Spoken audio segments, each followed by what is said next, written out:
तारक मेहता का उल्टा चश्मा एपिसोड नंबर 38-67 तारीख 4 सितंबर। भिड़े भाई घर में बैठ के सोसाइटी का हिसाब कर रहे होते हैं, तभी सोनू पास में आती है और उनसे बात करती है, लेकिन भिड़े भाई कुछ जवाब नहीं देते। सोनू थोड़ी नाराज हो जाती है। तभी भिड़े भाई का एक फोन आता है। सोनू फोन लेके कहती है, मैं फोन तभी दूंगी जब आप मेरे से बात करोगे। भिड़े भाई कहते हैं, अभी नहीं, मैं बाद में बात करूंगा क्योंकि मुझे अभी हिसाब करना है, बहुत अर्जेंट काम है। सोनू कहती है, नहीं, पहले आप मुझसे बात करेंगे तभी आप काम करेंगे। भिड़े भाई कहते हैं, वो पार्टी का अर्जेंट फोन आया है, प्लीज मुझे दे दे, मुझे काम है। सोनू मना करती है और फोन लेके भागने लगती है और भिड़े भाई उसके पीछे पीछे जाते हैं, मान लो एक तरह का पकड़ा पकड़ी खेल रहे हैं। तभी माधवी भाभी वहाँ पे आती है और भिड़े भाई कहते हैं माधवी भाभी से, सोनू मेरा फोन नहीं दे रही है, इसको बोलो मेरा फोन देने के लिए। सोनू फिर भागती है और भिड़े भाई उसको पकड़ने जाते हैं और सोनू पकड़ी जाती है। फिर भिड़े भाई को फोन देती है और सोनू कहती है, मैं आपके साथ में जानबूझ के मजाक कर रही थी, आपका कोई कॉल नहीं आया था, आपके लिए खाली काम जरूरी है, अपनी बेटी के लिए यानी मेरे लिए तो आपके पास कोई समय ही नहीं है। भिड़े भाई कहते हैं, नहीं ऐसी बात नहीं है, तू तो मेरी जान है। सोनू कहती है, ऐसे कोई खास बात नहीं थी, बस खाली आपसे शरारत करनी थी, आपके साथ में बदमाशी करनी थी।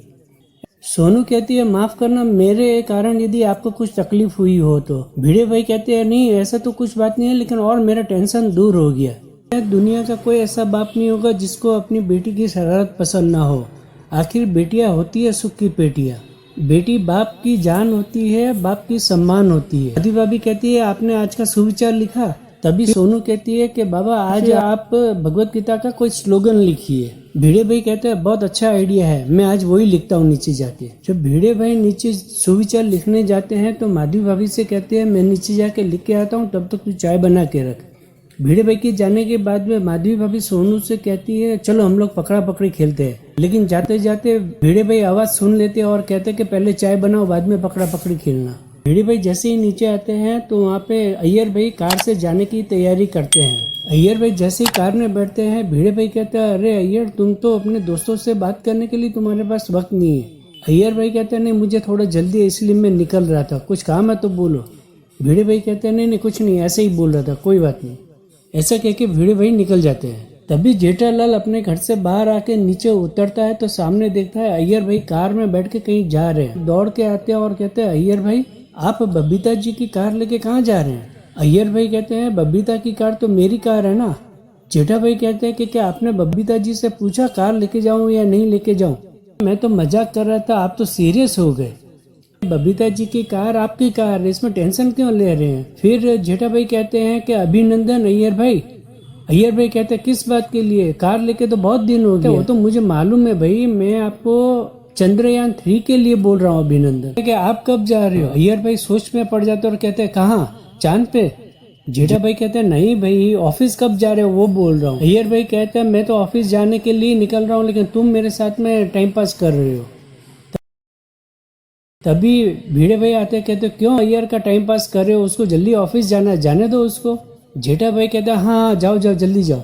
जेठा भाई भिड़े भाई से कहते हैं, क्यों भिड़े, सुविचार लिख दिया क्या? भिड़े भाई कहते हैं, हाँ लिख दिया, पढ़ लो।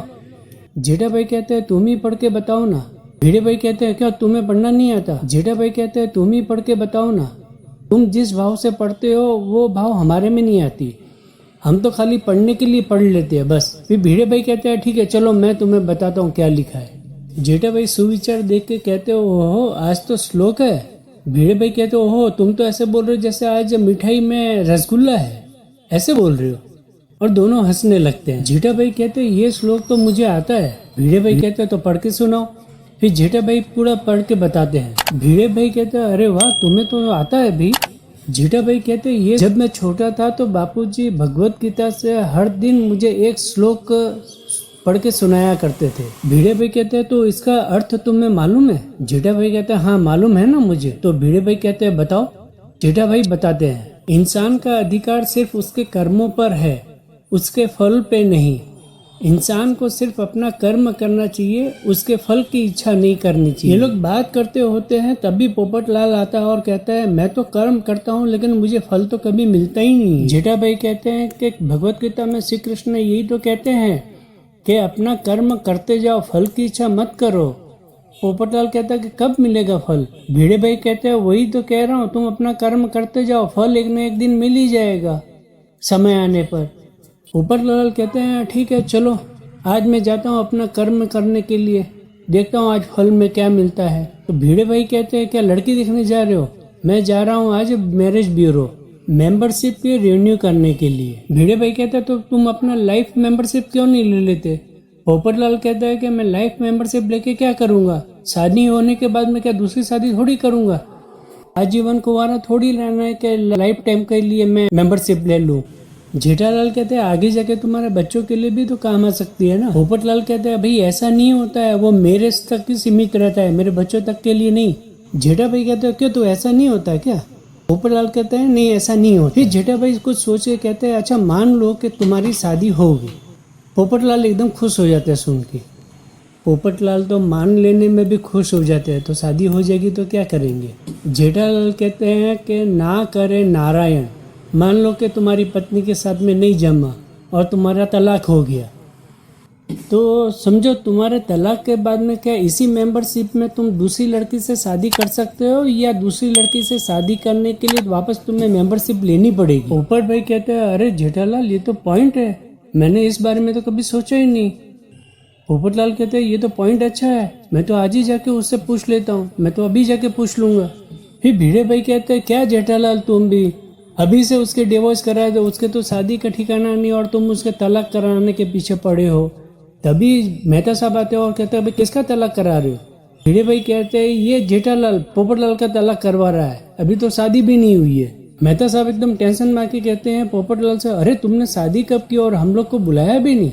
तो भिड़े भाई कहते हैं कि नहीं वो शादी नहीं हुई है, लेकिन ये जेठालाल को कुछ मेंबरशिप के हिसाब से डाउट था, इसके लिए पोपटलाल से चर्चा कर रहा था। तो मेहता साहब कहते हैं तुमने भी मैरिज ब्यूरो में अपना नाम लिखवाया है क्या, तुम भी दूसरी शादी करने जा रहे हो क्या।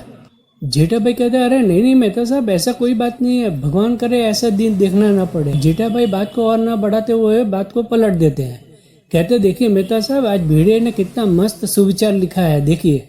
मेहता साहब कहते हैं ये श्लोक है, सुविचार नहीं है जेठालाल, के भगवत गीता में एक से बढ़कर एक श्लोक है। यदि इंसान अपने जीवन में हर श्लोक का अर्थ जीवन में बिठा दे तो उसका जीवन तो धन्य हो जाए। मेहता साहब कहते हैं कि भगवत गीता किसी एक धर्म का नहीं है, ये पूरे मानव जाति के लिए है। स्वर्गीय एपीजे अब्दुल कलाम जी भी अपने साथ में भगवत गीता रखते थे। तो पोपटलाल कहता है आप सही कह रहे हैं मेहता साहब, दुनिया के कई ऐसे बड़े लोग हैं जो भगवत गीता का एक एक श्लोक को अपने जीवन में उतार के आगे चल रहे हैं। तभी जेठालाल कहते हैं भिड़े भाई से आज तुम्हें ये श्लोक लिखने का कैसे सूझा। भिड़े भाई कहते हैं कि जब मैं नीचे आ रहा तो सोनू ने मुझे बोला कि जन्माष्टमी आ रही है तो भगवत गीता से एक श्लोक लिखो सुविचार में। तो जेठा भाई कहते हैं नहीं बहुत अच्छा है, और सोनू बिटिया भी बहुत होशियार हो गई है, आज के जमाने में किससे ये सभी मालूम होता है श्लोक के बारे में। तो पोपटलाल कहते हैं चलो मैं चलता हूँ अपने कर्म करने के लिए। तो भिड़े भाई कहते हैं हाँ लेकिन फल की इच्छा मत रखना। सभी हंसते हुए निकल जाते हैं। भिड़े भाई जाते हुए अपनी बेटी यानी सोनू पे प्राउड करते हैं कि वाह बेटा तूने आज तो मेरा नाम ऊंचा कर दिया। तभी टप्पू सेना क्लब हाउस से नीचे उतरती है और टप्पू कहता है कि लो भिड़े अंकल यहीं पे खड़े हैं, चलो बात कर लेते हैं यहीं पे। भिड़े भाई और टप्पू सेना आपस में बात करते हैं तो टप्पू सेना अपनी बातों का पूरा वखाण करती है, यानी अपनी सभी तारीफ करने लगती है। भिड़े भाई कहता है अच्छा इतनी तारीफ करते हो, इतने होशियार हो, तो चलो इसका मतलब बताओ। भिड़े भाई श्लोक दिखा के कहते हैं कि जरा इसको पढ़ के बताओ। गोली कहता है आप हमारी परीक्षा ले रहे हैं। भिड़े भाई कहते हैं टप्पू सेना से कि यदि तुम लोग इसके बारे में जानते हो तो ये पढ़ के बताओ, इसका अर्थ बताओ। टप्पू सेना पढ़ के सुनाती है और उसका अर्थ भी बताती है। टप्पू सेना कहती है हम भी आपसे यही बात करने आए हैं। भिड़े भाई कहते हैं कि इसमें बात क्या करनी है, हर साल की तरह इस बार भी वही जन्माष्टमी और दही हंडी करना है, आप हमें परमिशन दे दीजिए जन्माष्टमी और दही हांडी का प्रोग्राम करने के लिए। भिड़े भाई कहते हैं हाँ ठीक है परमिशन दो, लेकिन इसके पहले ये तो बताओ तुम लोग क्या करने वाले हो, कितना बजट है। तो टप्पू कहता है कि आप हर साल इस तरह ही ऐसा करते रहते हो। भिड़े भाई कहते हैं क्यों नहीं करूँ, मैं सेक्रेटरी हूँ, मेरा ध्यान रखना जरूरी है, क्या बजट है, कैसे करने वाले हो। टप्पू कहता है हम सब संभाल लेंगे, खाली आप परमिशन दे दीजिए। कुछ बाता बाती में फिर टप्पू कहता है कि आप इस मामले में मत पड़िए, हम लोग कर लेंगे। ये सुनते ही भिड़े भाई एकदम गुस्सा हो जाते हैं और आग बबूला हो जाते हैं। भिड़े भाई कहते हैं टप्पू से, ये कौन सा तरीका है तुम्हारा बात करने का? तुम्हें मालूम नहीं होता बड़ों से कैसे बात की जाती है? तुम्हें कोई तमीज नहीं है बात करने की? बड़ों से कैसे बात की जाती है? तुम्हें जेठालाल ने समझाया नहीं, सिखाया नहीं कुछ भी? तू कहता है कि आप पापा को बीच में मत लाओ। ये बाताबाती होती है तो टप्पू सेना कहती है कि ठीक है आप ही संभाल लीजिए, हम लोग कुछ नहीं करेंगे इस बार। यह बातें में टप्पू कहता है कि मैंने तो सिर्फ आपसे परमिशन मांगी है। भिड़े भाई कहते हैं कि ना परमिशन मिलेगी ना कुछ करने की जरूरत है, सब कुछ तैयारी मैं कर लूंगा और प्रोग्राम भी मैं ही करूंगा। भिड़े भाई भी गुस्से में घर निकल जाते हैं। भिड़े भाई गुस्सा होके घर में आके सोफे पे बैठ जाते हैं। माधवी भाभी पूछती है क्या हुआ, आप इतने गुस्से में क्यों हो? भिड़े भाई कहते हैं कि मेरे साथ बदतमीजी से बात की, मुझे पलट के जवाब दिया, बात करने की तमीज नहीं है उसको। माधवी भाभी पूछती है क्या हुआ, आप बताओ तो सही, उसको बात करने का तरीका नहीं है, क्या सिखाया जेठालाल ने उसको? इतना सुनते ही माधवी भाभी उठ के चली जाती है। भिड़े भाई कहते हैं कि अरे तू मेरी बात नहीं सुन रही और जा रही है। माधवी भाभी आके कहती है कि मैंने आपसे 2 बार पूछा लेकिन आपने वही रिपीट वाली बात की, लेकिन बताया नहीं कि हुआ क्या।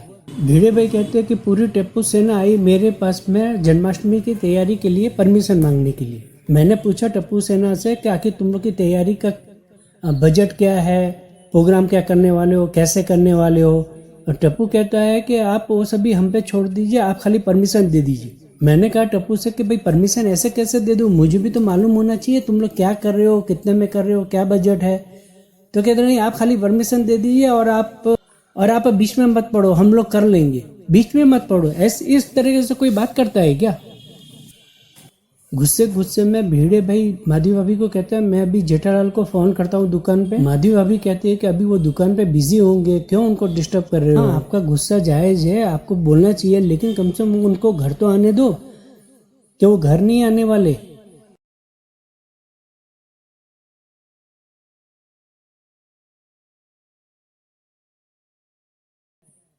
फिर भिड़े भाई कहते हैं जेठालाल आज मैं मिलकर तुम्हें बताता हूँ तुम्हारे बेटे की करतूत। ये वीडियो यहीं पे ख़त्म होता है, मिलेंगे अगले वीडियो में। तो दोस्तों मेरा एक और चैनल है मुस्कुराते रहो हिंदुस्तान, आप उसको भी सब्सक्राइब कर सकते हैं यदि आपको वो पसंद आता है, एक बार ज़रूर विज़िट करें। वीडियो का लिंक मैं इसी डिस्क्रिप्शन में दे दूंगा। अपडेट रहने के लिए मेरे इस चैनल को लाइक करें, शेयर करें, और यदि आप नए हैं तो सब्सक्राइब करें और बेल आइकॉन बटन को क्लिक करें और पाए सबसे पहले नोटिफिकेशन। धन्यवाद।